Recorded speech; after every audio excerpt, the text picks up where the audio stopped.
अर्थक्रियावाद एक नवीन आधुनिक दर्शन है और इसकी उत्पत्ति 20वीं शताब्दी में ही हुई है। यह कोई साधारण सिद्धांत नहीं है, स्थिर विचारधारा नहीं है, बल्कि दार्शनिक समस्याओं तक पहुंचने के लिए एक अद्वितीय गत्यात्मक दृष्टिकोण है। अंग्रेजी में प्रैग्मैटिज्म कहा जाने वाला यह विचार ग्रीक मूल से आता है, जिसका शाब्दिक अर्थ है क्रियात्मकता। यह कोई नवीन दर्शन न होकर दार्शनिक समस्याओं तक पहुंचने की एक नवीन अभिवृत्ति अथवा प्रणाली है। अंग्रेजी भाषा का शब्द प्रैग्मैटिज्म यूनानी भाषा का है, जिसका अर्थ क्रियात्मक, व्यवहारात्मक अथवा दक्षता से कुछ मिलता जुलता है।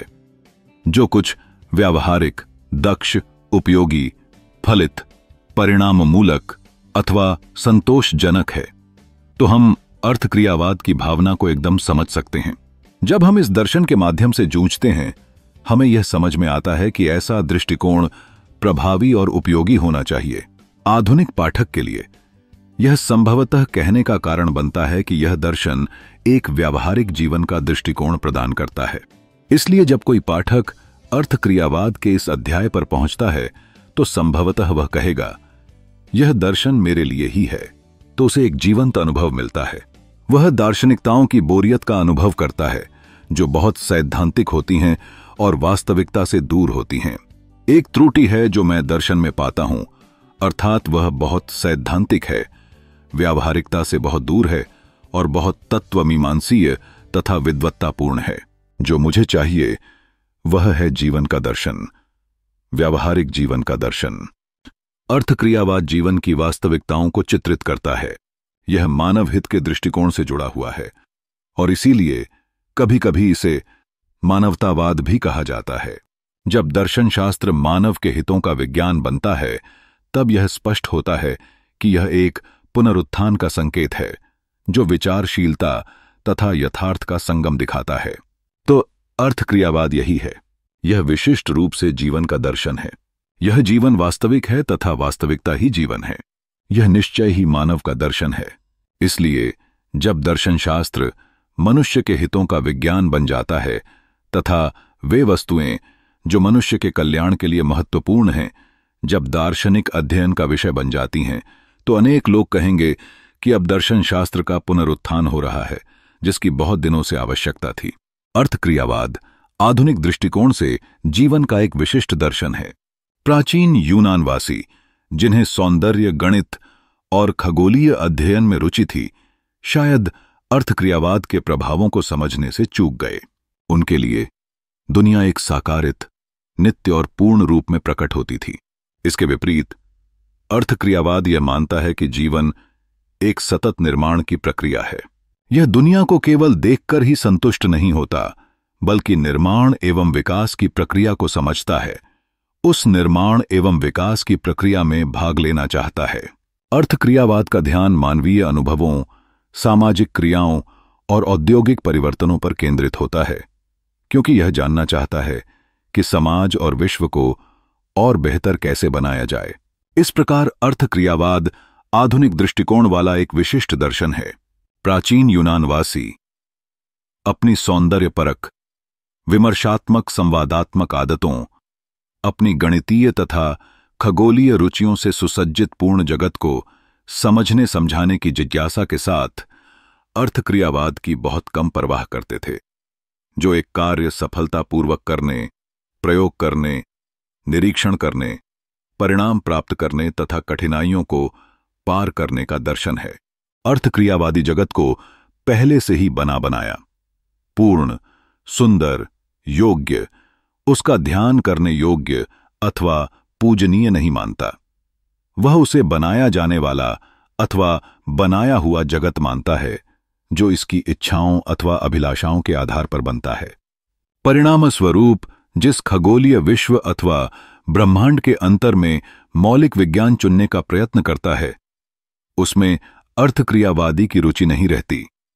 उसका ध्यान तो मानव जगत, सामाजिक जगत, औद्योगिक जगत, मानवीय क्रियाओं का जगत आकर्षित करता है। जगत का निर्माण हो रहा है और वह यह जानना चाहता है कि उसे और अच्छा कैसे बनाया जाए, ताकि वह उसके हितों की रक्षा तथा भलाई के लिए उपयोगी बन सके। इसके नतीजों में अर्थक्रियावाद एक नवीन मानसिकता का परिचायक बनता है। अर्थक्रियावादी नए और मौलिक दृष्टिकोण से सोचता है, जो उसे लागू करने के लिए आवश्यक साधनों की खोज में लगाता है। जैसे जैसे मानवता की औद्योगिक जरूरतें बढ़ी हैं, वैसे वैसे अर्थक्रियावाद को नए तकनीकी उपकरणों और साधनों की खोज में भी योगदान मिला है। जब से आर्किमिडीज ने लीवर का आविष्कार किया, यह जरूरी हो गया कि हम यथार्थ के अनुरूप जुड़े रहें। औद्योगिक क्रांति ने हमें दिखाया कि हमें दुनिया को हिलाने के लिए नई तकनीकें और विचार विकसित करने होंगे। यह अर्थक्रियावाद का संदेश है, जो हमें बताता है कि हम साधनों के माध्यम से अपने जीवन को बेहतर बना सकते हैं।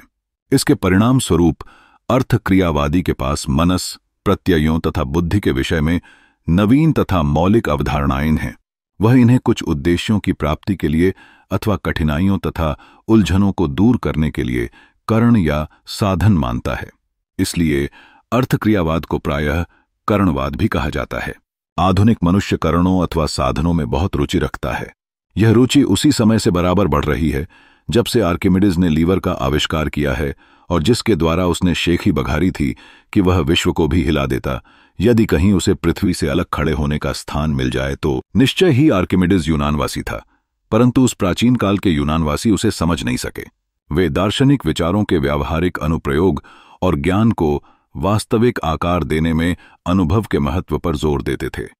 परंतु औद्योगिक क्रांति के बाद से हम जगत को हिलाना चाहते हैं, बदलना चाहते हैं, और उसे बदलने के लिए नए नए औजारों का, नए नए प्रयोगों का आविष्कार कर रहे हैं, और स्वयं उसके चारों ओर जल्दी से जल्दी चक्कर लगाने के प्रयत्न कर रहे हैं। आधुनिक मानव उपकरण निर्माता है, और अर्थक्रियावादी ने इस आशय से लाभ उठाकर यह सोचा कि प्रकृति उपकरण निर्माता है तथा विकास स्वयं प्रयोग की एक ऐसी प्रक्रिया है जो हमें ऐसे नवीन उपकरणों की खोज करने का संकेत करती है जिनसे प्राणी अपने उद्देश्यों, लक्ष्यों को प्राप्त कर सके।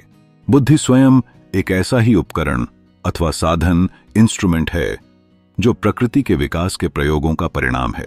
यहां तक कि दर्शन शास्त्र स्वयं ही अपने आप में अब अंत अथवा अंतरंग महत्व और प्रतिष्ठा का नहीं माना जाता, वरन उसे भी सामाजिक हित के लिए एक उपकरण मात्र माना जाता है। व्यवहारवाद का सिद्धांत हमें यह सिखाता है कि हमारे कार्यों और विचारों का मूल्य उनके परिणामों के आधार पर ही तय होता है। औद्योगिक क्रांति के बाद मानव ने अपनी व्यावहारिकता को नया रूप दिया है, जहां उसने अपने इरादों को पूरा करने के लिए अनेक औजारों, उपकरणों का, साधनों का निर्माण शुरू किया था।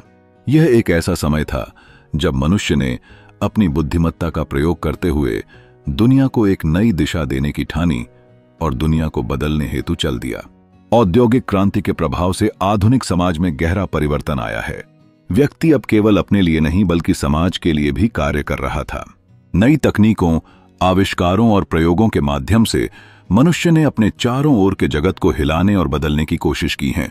मशीनों की सहायता से अब बड़े पैमाने पर उत्पादन करना, निर्माण करना, नष्ट करना संभव हुआ है, जिससे न केवल आर्थिक समृद्धि बढ़ी है बल्कि मनुष्य की सोच और कार्य करने की क्षमता में भी वृद्धि हुई है। इस प्रक्रिया में मानव बुद्धि को एक ऐसा उपकरण माना गया है जो प्रकृति के निरंतर विकास के प्रयोगों का परिणाम है। हमने देखा कि कैसे बुद्धि ने नवीन उपकरणों की खोज में सहायता की और मनुष्य को अपने उद्देश्यों को प्राप्त करने में मदद की। अब यह समझा जाने लगा है कि दर्शन शास्त्र भी केवल एक सैद्धांतिक अध्ययन नहीं है, बल्कि समाज के कल्याण के लिए एक महत्वपूर्ण उपकरण है। इसका मूल्य केवल विचारों में नहीं बल्कि उनके व्यावहारिक इस्तेमाल में भी निहित है।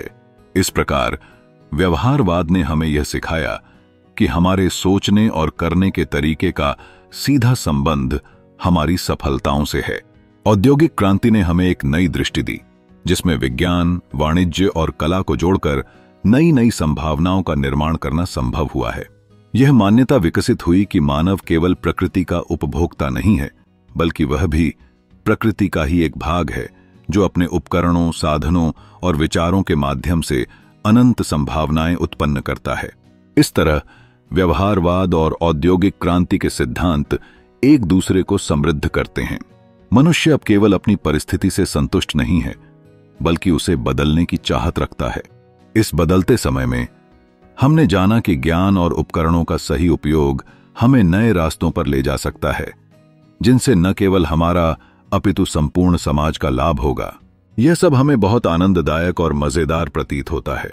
यह दर्शन शास्त्र का सबसे ताजा और नवीन आधुनिक मत माना जाता है, जिसमें विलक्षण व्यावहारिक संभावनाएं हैं। किंतु यह भी संभव है कि हमारे पहले दावे को संदेह की परछाई में देखा जाए। यह बात कुछ उलझन पैदा करने वाली है। इसका कारण यह है कि अब तक हम दर्शन शास्त्र को बिल्कुल ही भिन्न ढंग से देखते रहे हैं। हम उसे ज्ञान तथा सत्य की खोज और जगत को समझने का प्रयत्न करने वाला विज्ञान ही समझते रहे। हम उसे ज्यादातर विज्ञान ही समझते रहे, जो बिल्कुल उदासीन भाव से, तटस्थ भाव से चीजों का आलोचनात्मक परीक्षण, विश्लेषण तथा उनकी व्याख्या करता है। उनकी व्याख्या करने से हमारा तात्पर्य उनका मूल्यांकन करना, किसी उद्देश्य से नहीं, वरन आपस में एक का दूसरे से तथा उनका पूर्ण से संबंध देखना था। अतः इन हितों, इंटरेस्ट्स, व्यावहारिक उपयोगिताओं, प्रैक्टिकल यूटिलिटीज, संतोषों, सैटिस्फैक्शन और फलों, रिजल्ट्स, आउटकम्स, कॉन्सिक्वेंसेस, फ्रूट्स के बलात् प्रवेश हो जाने से नई नई उलझन पैदा हो गई है। निश्चय ही मनुष्य के हितों, मूल्यों तथा संतोषों का अध्ययन एक बहुत आकर्षक विषय है। ठीक वैसा ही आकर्षक है जैसा कि व्यावहारिक विज्ञान, प्रैक्टिकल साइंसेस, जो कि व्यावहारिक मानवीय समस्याओं पर सैद्धांतिक विज्ञान का प्रयोग करता है तथा जिसने धन, वैभव, पद और सुख के पीछे भागने वाले एक विशाल जनसमूह का ध्यान आकर्षित किया है। किंतु अब तक हमने दर्शन को कभी इस रूप में देखा ही नहीं था। यदि यहां वास्तव में कोई कठिनाई हो तो भी हमें इस समय नजरअंदाज कर देनी चाहिए और यह देखना चाहिए कि क्या हम इस नवीन आंदोलन प्रैग्मेटिज्म की अंतरात्मा को पकड़ सकते हैं। प्रैग्मेटिज्म की शुरुआत 1870 के दशक में संयुक्त राज्य अमेरिका में हुई थी। यह दर्शन निश्चय ही आज बहुत प्रसिद्ध हो गया है और हम समकालीन पाश्चात्य दर्शन में Charles Sanders Peirce, William James, James Dewey तथा उनके शिष्यों के नाम सुना करते हैं। अर्थक्रियावाद चाहे सच्चा दर्शन हो अथवा न हो, किंतु वह महत्वपूर्ण अवश्य है और एक अर्थक्रियावादी के लिए उसका महत्वपूर्ण रहना ही उसके सत्य होने का प्रमाण है, चाहे अंत में हम उसके मूल्य के विषय में कुछ भी निष्कर्ष निकालें। हमें इस तथ्य को स्वीकार कर लेना चाहिए कि दर्शन शास्त्र के ऊपर सामान्यतः इसका बहुत अच्छा प्रभाव रहा है और यह दर्शन को अनेक शाब्दिक सूक्ष्मताओं तथा रहस्यपूर्ण बुराइयों से छुटकारा दिलाता है और व्यावहारिक ज्ञान को सुदृढ़ तथ्यों के संकुचित मार्ग की ओर आगे खिसकाता है।